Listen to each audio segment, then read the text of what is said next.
Welcome back to bros and banter. और आज की इस वीडियो में दोस्तों बार्सिलोना से रिलेटेड काफ़ी बड़ी अपडेट आ रही है।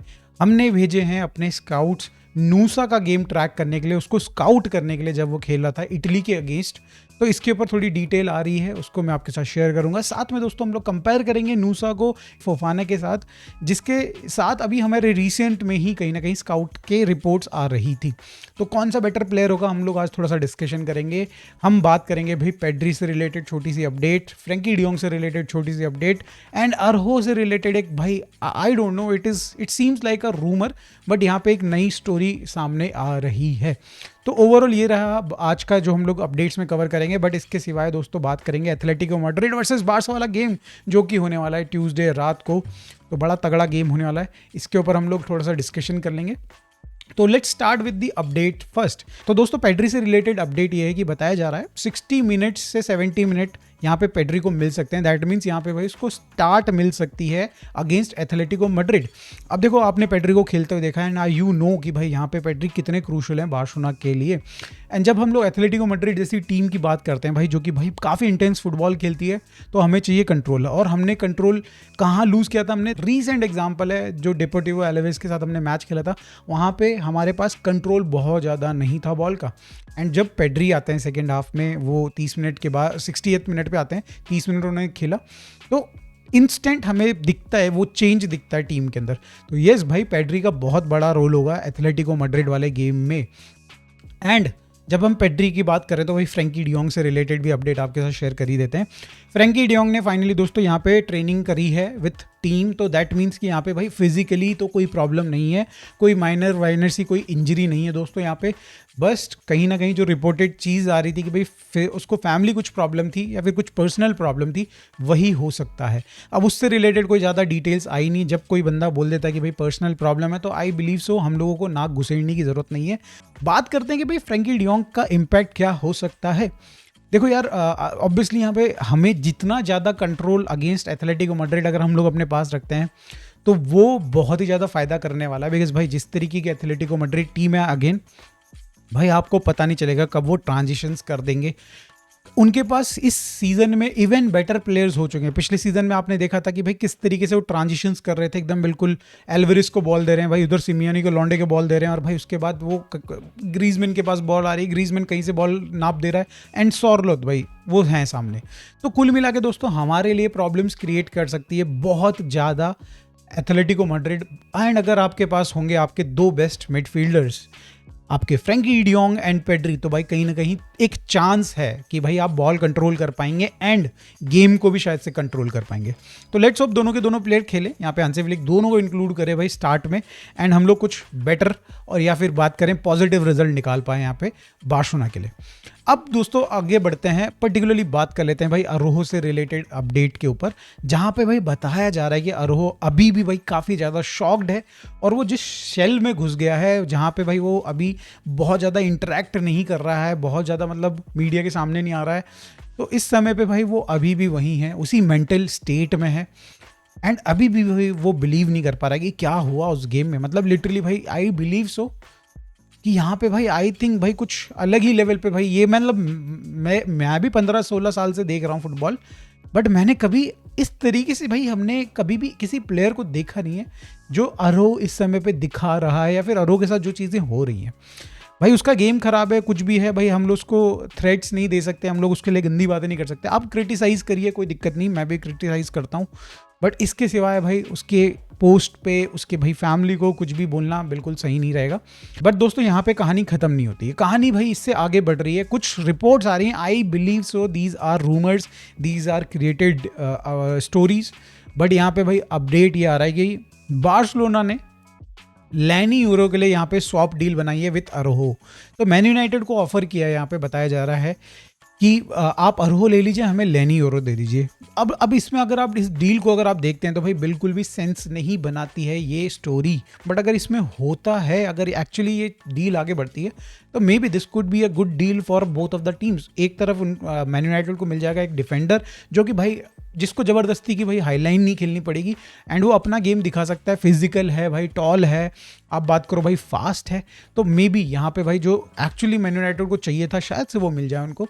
And at the same time भाई यहाँ पे बार्सिलोना को मे बी भाई लेनी ओरो मिल जाए, जिसका हम एक्चुअली यूज़ कर सकते हैं, बिकॉज इस समय पे अरोहो तो बार्सिलोना के किसी काम का नहीं लग रहा है।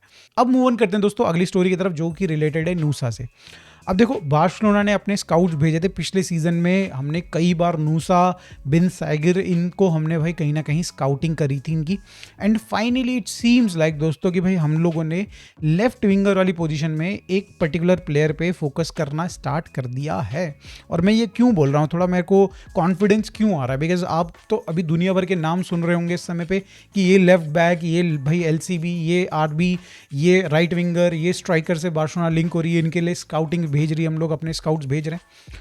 तो इसके लिए मैं इतना कॉन्फिडेंट नजर क्यों आ रहा हूं भाई? हमने इस बार इसके लिए सिर्फ स्काउट नहीं भेजा है, हमने भेजा है ये बंदा जुआओ अमराल। अब दोस्तों जिनको नहीं पता है, बार्सिलोना के जो स्काउटिंग के हेड हैं वो ये हैं, डेको का जो राइट हैंड है वो ये है। तो दैट टेल्स यू कि कहीं ना कहीं इस समय पे हायर मैनेजमेंट स्काउटिंग में इन्वॉल्व है, और वो खुद भी देखना चाह रही हैं, वो डबल श्योर होना चाह रही हैं कि भाई जिसको वो देख रहे हैं, जिस प्लेयर को वो देख रहे हैं, क्या वो प्लेयर भाई एक्चुअली सही है कि नहीं। एंड दैट मीन्स कहीं ना कहीं भाई इस प्लेयर पे हम लोग किसी लेवल पे तो पहुंचे हैं। अभी तक भाई हम लोग बस खाली रिपोर्ट्स देख रहे थे और खाली हम लोग स्काउट्स की न्यूज़ सुन रहे थे। तो मुझे पर्सनली लगता है कि जब हमारे भाई हेड ऑफ स्काउट पहुंच चुका है, देखने जा चुका है, तो मे बी भाई इस सीज़न के एंड में, समर में आपको देखने को मिलेगा कि यहाँ पे हम लोग नूसा के लिए कहीं ना कहीं बिल्डिंग करने वाले हैं। मुझे पर्सनली ये लग रहा है। अब देखो दोस्तों, नूसा किस तरीके का प्लेयर है मैं आपके साथ शेयर करता हूँ। देखो 1:1 में भाई यहाँ पे बताया जा रहा है कि भाई नूसा की जो कैपेबिलिटीज़ हैं बिल्कुल बहुत ही बढ़िया हैं, काफ़ी अच्छा ड्रिबलर है, काफ़ी अच्छा, मतलब अगर आप देखो भाई 1:1 किसी प्लेयर को बीट करना है तो आपके पास 2-3 एबिलिटीज़ होनी चाहिए। एक्सेलरेशन इस बंदे के पास है, ड्रिबलिंग जैसे मैंने बोली वो काफ़ी अच्छा करता है, तो ये भी इसके पास एबिलिटी है। और दोस्तों आउट ऑफ आइडिया नहीं होता है। आपको पता है कि भाई कई बार कई सारे प्लेयर्स एक ही चीज़ बार बार करते रहते हैं, जिसकी वजह से कहीं ना कहीं सामने वाले अपोनेंट को पता होता है कि भाई ये बंदा ये करेगा अगर मैं इसको इस तरीके से ब्लॉक करूंगा, एंड देन उसके बाद ही सेकंड जो इसकी जो स्टेप होगा वो ये होगा। तो बेसिकली यहाँ पे बताया जा रहा है कि आपका नूसा के पास काफ़ी सारे आइडियाज़ है, डिफरेंट तरीके से ये कहीं ना कहीं 1:1 में डील कर सकता है अपने अपोनेंट के साथ। तो ये तो इसकी पॉजिटिव अपडेट्स हैं। साथ में भाई गोल स्कोरिंग काफ़ी अच्छी है इसकी। आप अगर इसके उठा के कंपाइलेशंस देखेंगे तो भाई बिल्कुल मतलब बैंगर्स पे बैंगर्स स्कोर कर सकता है लड़का, थोड़े बहुत पासेस भी अच्छा कर सकता है। इंटीरियर में आने वाला ये लेफ्ट विंगर है, तो राइट नाउ जिस तरीके से आप रफीनिया को देखते हो, रैशफोर्ड को देखते हो, सिमिलर टू दैट है यहाँ पे कहीं ना कहीं इसकी प्रोफाइल। क्या डिफेंसिवली हेल्प कर सकता है, बिकॉज हमें राइट नाउ भाई सख्त ज़रूरत है उस तरीके से। तो अगर आप बोलो तो भाई क्या अभी तक इसने किसी टीम में पीछे आने के हेल्प की है डिफेंस वाइज, तो आई डोंट थिंक सो। मतलब जो रिपोर्ट्स कह रही हैं वो ये कह रही हैं कि ऐसा उसने किया नहीं है, बट ऑब्वियसली अगर हम लोग एक कोच उसको बोलता है तो डेफिनेटली करेगा, पहली बात तो। बट जो सेकंड चीज़ यहाँ पे इंटरेस्टिंग बताई जा रही है कि भाई वो उसके पास हाई इंटेंसिटी है, वो बहुत ज़्यादा प्रेस करता है, तो कहीं ना कहीं एक तरीके से वो डिफेंसिवली हेल्प कर रहा है अगर वो प्रेस करता है ज़्यादा तो यस भाई मेरे हिसाब से भाई कर लेगा। एज है, उसको सीखना है, तो वो डेफिनेटली अडेप्ट करेगा अगर वो आता है बार्सिलोना में। अब अगर हम इस प्लेयर को, नूसा को अगर हम लोग कंपेयर करते हैं फोफाना से, मलिक फोफाना से, जो कि हमारा अगेन जिनके साथ हमारा लाइन अभी रिसेंटली लिंक आए थे, तो अगर आप फोफाना की प्रोफाइल देखते हैं तो वो वाइड विंगर ज़्यादा है, जहाँ पे भाई हम लोग बात करें नूसा की तो वो इंटीरियर्स में आके और गोल या फिर शॉट लेना पसंद करते हैं। फोफाना जो है वो क्रिएटिव प्लेयर है, वो जाके वाइड में क्रॉसेस डालना ज़्यादा पसंद करते हैं, वो भी गोल स्कोर करते हैं, वो भी भाई शॉट लेना पसंद करते हैं, बट मेजोरिटी आपको दिखेगी कि भाई वो वाइड में खेलेंगे। एंड ये वाला प्लेयर है नूसा, वो थोड़ा इंटीरियर्स में आके खेलेगा। अब अगर हम बात करें फोफाना की बाकी कैपेबिलिटीज़ तो 1:1 में ठीक है वो, मतलब नॉट लाइक आपके यहाँ पे नूसा जितना भाई बहुत पावरफुल है, बट ठीक ठाक है, आउट ऑफ आइडियाज़ नहीं होता। बट देन भाई कई बार देखा गया है कि मतलब ठीक है, लिमिटेड है इसकी जो 1:1 जो ड्रिबलिंग है काफ़ी लिमिटेड है कंपैरेटिवली नूसा से। डिफेंसिवली अगर बात करी जाए तो भाई कहीं ना कहीं उतना ज़्यादा अच्छा नहीं है, थोड़ा फिजिकली थोड़ा कमज़ोर है यहाँ पे बताया जा रहा है नूसा से। तो मे भी यहाँ पे भाई थोड़ा सा यहाँ पे भाई डिफरेंस हो सकता है। तो दोस्तों अगर आप इन दोनों प्लेयर्स में से कंपैरिजन करके अगर आप पूछते हैं कि भाई कौन सा प्लेयर बार्सिलोना के लिए सूट करता है, तो भाई अगर पिछले सीजन तक अगर आप देखें ना, तो जो मतलब हमारी ये जो समर ट्रांसफर मार्केट थी, जब हम देख रहे थे किसी विंगर को, तो हमारी एक्चुअली नीड थी कि वाइड विंगर हमें चाहिए। बट इस सीजन में हमें लगता है कि भाई हमारे पास लामिन यामाल की तरफ से जो क्रिएटिविटी प्लस जो अटैक है वो कम होता हुआ नजर आ रहा है। तो अब पर्सनली मुझे लगता है कि भाई हमें एक ऐसा लेफ्ट विंगर चाहिए जो इंटीरियर्स में आए और गोल थ्रेट बने। लामिन यामाल की तरफ से वो थोड़े कम हो चुके हैं, बट अगर दोनों साइड से अगर इक्वली अमाउंट में हम लोग प्रेस करेंगे, हम लोग गोल थ्रेट्स क्रिएट करेंगे, तो भाई कहीं ना कहीं मुझे लगता है कि भाई अच्छा एक ऑप्शन हम लोगों को मिलेगा। तो यस भाई, यंग लड़का है, इसको हम लेके आ सकते हैं एज अ अपना सब की तरह, या फिर आप बोल सकते हो यहाँ पे रफीनिया की जगह पे जब आ सकता है, खेल सकता है जब रफीनिया इंजर्ड है, या फिर रफीनिया कहीं ना कहीं लामिन यामाल के लिए ड्यूटी कर रहा है। अब दोस्तों आ जाते हैं बार्सा वर्सेस एथलेटिको वाले गेम के डिस्कशन पे।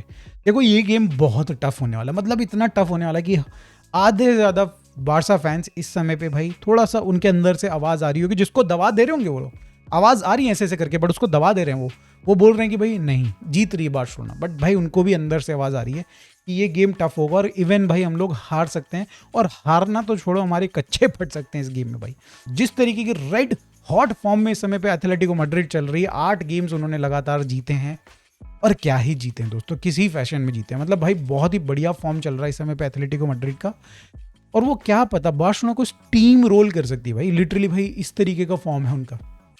ऐसा नहीं कि उनके पास क्वालिटी में कोई कमी, भाई दुनिया भर की क्वालिटी है, और साथ में ये दानव भी भाई 2-2 गोल मार रहा है भाई। अब मतलब पूरे सीजन भर इसको गलिया रहे थे एथलेटिको मैड्रिड फैंस कि भाई ये बंदा क्या हो गया, उसको ये गोल क्यों नहीं मार रहा है, गोल क्यों नहीं मार रहा है, और जैसे ही इसने सूंघा कि बार्सिलोना का मैच आसपास है, भाई इस बंदे ने गोल मारना शुरू कर दिया।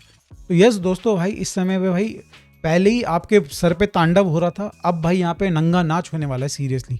अब देखो यार, एथलेटिको मैड्रिड वाला मैच में भाई आपको ना समझ भी नहीं आएगा कि कौन बंदा क्रिएटिव है, कौन बंदा यहाँ पे गोल स्कोर कर सकता है। आप एल्वेरिस को उठा के देखेंगे भाई, वो गोल क्रिएट भी कर सकता है और भाई फिनिश भी कर सकता है, फ्री किक्स भी ले सकता है, क्या नहीं कर सकता वो बंदा, ठीक है। एंटनी ऑब्वियसली मे बी नहीं खेले इस गेम को, बट भाई क्रिएटिविटी उनके भाई नस नस में बसी पड़ी है। साथ में सोरलोथ भाई फिनिशर है भाई, मतलब हमारे को तो फिनिश कर ही देता है बार्सिलोना को हर बार। पिछले सीजन में जितने गेम्स हुए हैं हर गेम में भाई गोल मारा बंदे ने, आई बिलीव सो लास्ट वाले गेम को छोड़ के, नहीं उसमें भी मारा था उसने भाई, वो उस गोल की कोई वैल्यू नहीं रही थी। तो ये हो गए। फिर सिमियोनी का लौंडा भाई दौड़ते दौड़ते राइट विंग में आएगा भाई, आपके लिए इतना प्यारा पास बना के देगा, खुद भी गोल मार सकता है भाई वो। भाई अब अगर आप देखो तो यहाँ पे बाइना करके भाई इन्होंने एक नया कीड़ा पकड़ लिया है भाई, जो भाई दनादन बढ़िया खेल रहा है, मतलब ओवरऑल बढ़िया खेल रहा है। तो यार ये क्रिएटिविटी भी भर चुकी है इस टीम के अंदर, इनके पास क्लिनिकल बंदे भी आ चुके हैं, कॉन्फिडेंस भी आ चुका है, जो कि भाई सीजन के स्टार्टिंग में नहीं था इनके पास।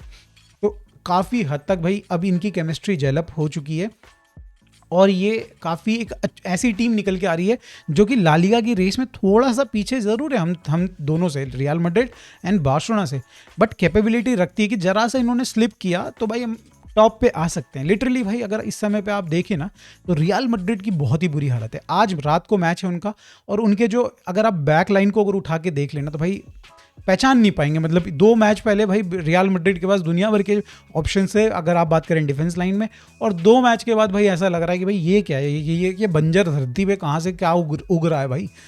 तो यस दोस्तों, इस समय पे एथलेटिको मैड्रिड एक बहुत बड़ा थ्रेट है, और बार्सिलोना के लिए तो भाई वो कब से मतलब भाई हमारा भूत बनाते हुए आ रही है एथलेटिको मैड्रिड।